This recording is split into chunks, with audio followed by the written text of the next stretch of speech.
Assalamu alaikum. I hope you guys are doing well. If you're new to my channel, please subscribe to my channel for such informative videos in the future.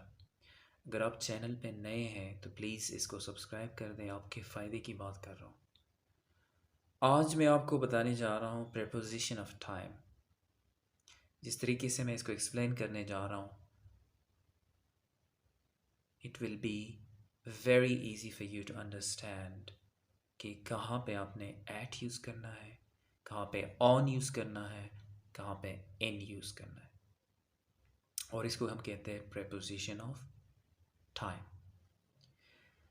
सबसे पहले मैं discuss करने जा रहा हूँ कि at हम तब यूज़ करते हैं for point of time in hours and minutes। ठीक हो गया। जैसे कि हम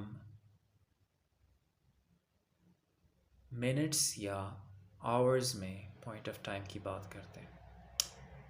He will be in office at 10 o'clock। 10 o'clock जो है वो आवर्स में बात हो रही है, तो इसलिए मैंने at यूज़ किया, शॉर्ट टाइम। इस ड्यूरेशन को जब हम बढ़ाएंगे तो ये डेज़ में चेंज होगा, और जब डेज़ या डेट्स की बात आती है तो फिर हम यूज़ करते हैं ऑन। ठीक है। नेक्स्ट एग्जाम्पल में she will be in office on Monday. Here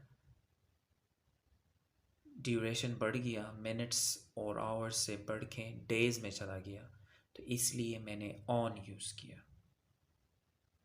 अगर इस ड्यूरेशन को हम और बढ़ाएंगे, इंक्रीज है, then it will be changed to months, years।